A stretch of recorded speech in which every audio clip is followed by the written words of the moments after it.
Bonjour Mathieu Bock-Côté. Bonjour. Que vous inspire le fait que que vous inspire la réaction des Européens? Après tout, finalement, vous qui êtes un militant souverainiste, indépendantiste québécois, par essence, vous devriez vous réjouir de la réaction des Européens qui s'indignent de cette condescendance américaine. Alors, je ne suis pas certain de voir de la condescendance américaine dans ce document. Dans ce document, c'est assez particulier. Je suis de ceux qui disent que l'Union européenne est à la civilisation européenne ce que l'URSS était à la Russie. C'est-à-dire une contrefaçon idéologique qui s'empare d'un très beau mot, l'Europe, pour le mettre au service d'un projet d'expérimentation sociale, idéologique, qui se déploie dans sa phase actuelle, depuis une quarantaine d'années.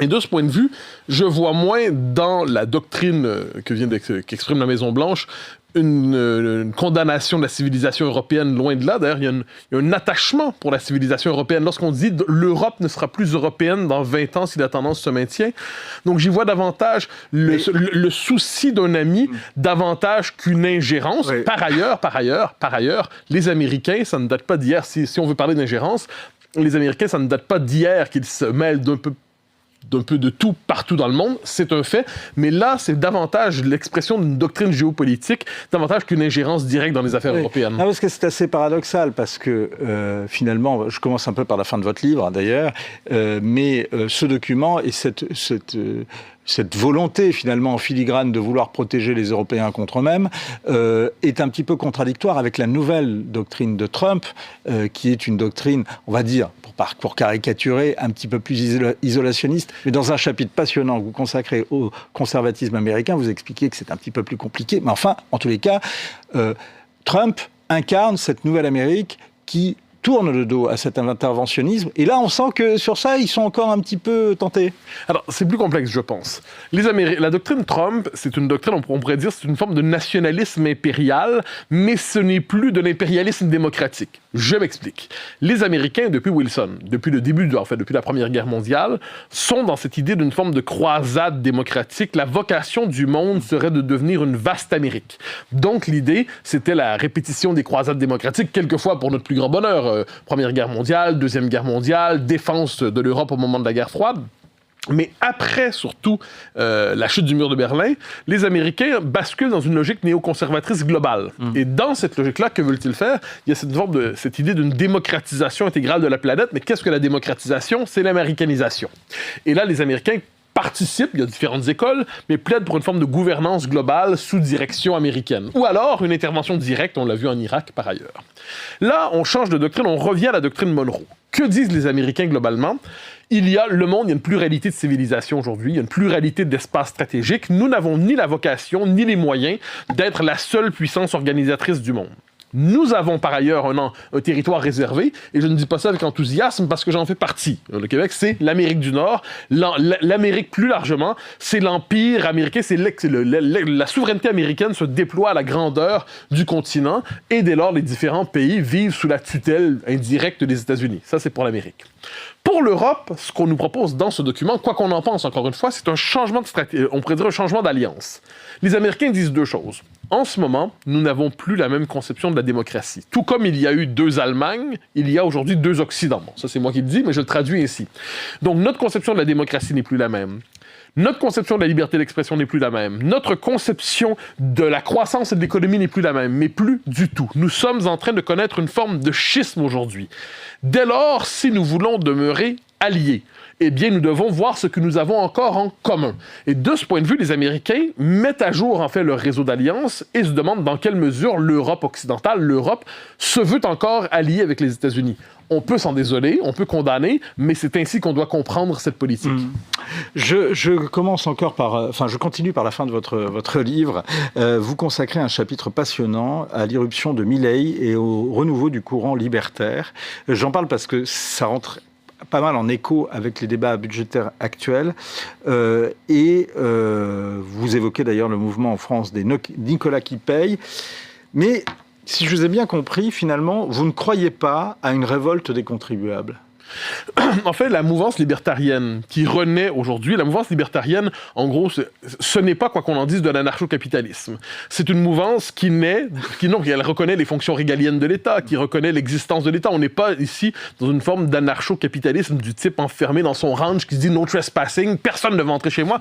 On n'est pas dans cette logique. On est dans une logique qui fait le constat critique aujourd'hui de la faillite de l'État-providence. L'État-providence qui, à partir des années 60 ou 90, devient, dans les faits non plus, une manière d'assurer une certaine répartition des richesses pour assurer la prospérité minimale de chacun sous le signe de la classe moyenne, mais qui devient une forme une entreprise, un moyen de pratiquer une ingénierie sociale globale, donc la reconstruction permanente des rapports sociaux au nom de la logique généralement diversitaire. Premier élément. Donc la révolte des contribuables. On voit partout en Occident une exaspération. Le thème du consentement à l'impôt revient dans nos sociétés alors que c'était un thème qui n'existait plus. Pourquoi revient? Oui, mais il n'y a que le terme qui revient. Les Français continuent de consentir à l'impôt. Ils vont tous payer leurs impôts. Eh bien, j'en arrive justement, vous me dites que je ne crois pas à la révolte des contribuables, et j'en arrive à ça. Je n'y crois pas non plus, en effet. Je pense qu'il y a un créneau politique pour qui voudrait s'en emparer, pour celui qui voudrait politiser l'exaspération devant un État confiscatoire, une forme de Dracula fiscal qui pratique, en fait, qui maquille derrière la justice sociale l'appel au pillage d'une population qui est sur le mode d'une nouvelle NEP. Vous connaissez... En URSS, quand on constate que le communisme ne fonctionne pas, très rapidement, Lénine dit la NEP. La NEP, donc, c'est une forme de tolère un espace... La nouvelle politique économique. Voilà, qui tolère une forme d'entreprise privée, d'économie libre pour être capable d'alimenter la bête. De la même manière, aujourd'hui, le secteur privé est surfiscalisé, citronné, on le presse comme un citron fiscal, mais la fiscalisation de la société va toujours plus loin. Et tout le monde vit dans la crainte de l'État, en quelque sorte. Avec cette espèce de doctrine fiscale étonnante, l'État prend le plus possible et redistribue enfin, en fonction de niches fiscales ou de préférences des uns des autres. Non, je ne crois pas à la révolte fiscale des contribuables. Je constate par ailleurs qu'il y a une exaspération réelle. Ce qui est intéressant d'ailleurs dans votre chapitre et sur Milei notamment, et sur ce qui se passe en France et sur cette voracité de l'État social qui est décrite notamment par des responsables des élites économiques aujourd'hui, Nicolas Dufourcq, qui a écrit un livre très intéressant sur la dette sociale et qui revient, et vous présentez d'ailleurs la personne. Est-ce que finalement, selon vous, l'entrepreneur qui réussit, la personne qui réussit, la famille qui réussit aujourd'hui en Europe, en Occident et en particulier en France, sont devenus les nouveaux koulaks? Ah oui, on peut le dire. En fait, c'est une très très bonne comparaison. Je pense qu'il y a chez celui qui réussit, entre guillemets, il y a cette idée que ce qu'il prend, il le prend quelqu'un d'autre et il faut donc le lui reprendre par le biais de l'impôt. Donc on n'est pas dans une logique de croissance, on n'est pas dans une logique de l'entrepreneur est une figure qui, dans notre monde, est, comme dit de manière un peu banale, créateur de richesse. On voit plutôt dans ce que j'appelle le délit d'inégalité. Donc l'égalité est posée comme le nouvel horizon moral de nos sociétés. Donc je ne parle pas d'égalité juridique, évidemment, de l'égalité politique. Un égalitarisme social par lequel un socialisme se redéploie sous un autre nom. On parle aujourd'hui, je pense, justice fiscale. C'est le concept un peu à la mode. Donc, on considère que l'entrepreneur est en quelque sorte un exploiteur, un pillard, quelqu'un qui, fondamentalement, doit sa prospérité à l'exploitation des autres. Dès lors, qu'est-ce qu'il faut? Il faut le cibler. Et avec une espèce de haine nouvelle du riche. Donc là, on cible évidemment quelques milliardaires. Ça, c'est la méthode. On cible les milliardaires en disant ceux-là doivent payer. Et le commun des mortels se dit ça va, si ce sont d'autres qui payent, c'est très bien pour moi. Oui, ce qui est très intéressant dans ce que vous dites, c'est que finalement, il y a un phénomène, c'est que les gens sont exaspérés par payer plus d'impôts et encore plus d'impôts, mais finalement, ce qui les rassure, c'est que le voisin doit en payer un petit peu plus. Voilà, mais un jour, ils ne se rendent pas compte que c'est eux la cible. C'est-à-dire la catégorie visée par le fiscalisme contemporain, ce sont les classes moyennes supérieures, comme on dit, upper middle class, comme on dit en anglais. Ce sont les catégories visées. Et un jour, le commun des mortels qui se dit, mais c'était pas pour moi, c'est les milliardaires. Bien sûr qu'ils doivent payer davantage. Et les millionnaires, mais pourquoi pas? Et les propriétaires, mais vous imaginez leur grosse maison. Et un jour, ils se rendent compte que la volaille à plumer, c'est le contribuable ordinaire, mais il ne se savait pas viser. Et un jour, il découvre qu'il est effectivement lui-même la cible. De quoi, Mathieu Bock-Côté, le trumpisme est-il véritablement le nom? Alors, d'abord, d'une révolte, c'est une révolte en plusieurs temps. C'est une révolte contre la révolution woke délirante qu'ont connue les Américains dans sa phase de 1793, de 2020 à 2024. Donc, il y a une exaspération profonde. Ça, c'est le nouveau Trumpisme. Oui, voilà. Mais c'est aussi la traduction politique d'un courant qui remonte au début des années 90, incarné une première fois par Pat Buchanan. Pat Buchanan qui est un peu oublié aujourd'hui, mais qui est le Le Pen américain. Ou plutôt un Zemmour américain serait beaucoup plus exact, je crois. Pourquoi? Parce que Buchanan, c'est d'abord un journaliste qui devient conseiller politique, qui redevient journaliste, qui redevient conseiller politique, qui devient candidat à la présidentielle, qui redevient journaliste. Donc, il y a plusieurs rôles dans l'espace public. Et au début des années 90, en 92, donc George Bush père, qui est déjà président depuis 88, George Bush père, donc, veut candidat à sa réélection, mais il est contesté dans son propre parti. Par Buchanan, qui dit un instant, là, le Parti républicain est en train de renoncer à son héritage fondamental, il ne comprend pas la nouvelle époque, donc il impose un thème. En 92, la guerre culturelle. Un thème qui a appelé à se diffuser ensuite. Il dit les vrais enjeux aujourd'hui, c'est la guerre culturelle. 96, ensuite, il est encore candidat à la primaire républicaine, et là, il impose des thèmes, notamment la critique de l'immigration massive, du multiculturalisme, mais aussi de l'expansionnisme démocratique, le néoconservatisme démocratique, qui va aboutir à 2003, si je peux me permettre, avec l'invasion de l'Irak. Et en 2000, il est chassé du Parti républicain, il s'auto-chasse, il est chassé tout à la fois. Il est candidat indépendant à la présidence aux États-Unis avec le Reform, l'espèce de parti qui sert à accueillir les candidats un peu outsiders. Tout ce courant qu'on va appeler paléoconservateur, un courant paléoconservateur donc, qui se méfie, je le dis, de l'immigration massive, du multiculturalisme, de l'ingénierie sociale, du néoconservatisme en politique étrangère, ce courant va être longtemps laissé de côté. Et qu'est-ce qui se passe avec Trump? Trump s'empare de ce créneau-là, mais c'était le courant des losers aussi, il ne faut pas oublier, ou d'intellectuels un peu perdus. Et là, le courant des losers, entre guillemets, mais qui était celui d'une bonne partie de la population, trouve avec Trump une figure qui appartient à l'oligarchie, qui rompt avec elle, pour offrir une forme de mariage politique avec ce courant. Donc, il trouve un porte-parole autre, justement, que Buchanan, autre que des figures secondaires. Et ce courant réussit une première fois en 2016 à rentrer à la Maison-Blanche, mais de manière moins intellectualisée. Mais tout est déjà là. Donc, en 2016, c'est une révolte populiste. 2024, la révolte populiste a connu une mutation. Et ça devient une révolte nationale conservatrice. D'ailleurs, tout un courant de pensée qui s'est réclamé du national-conservatisme.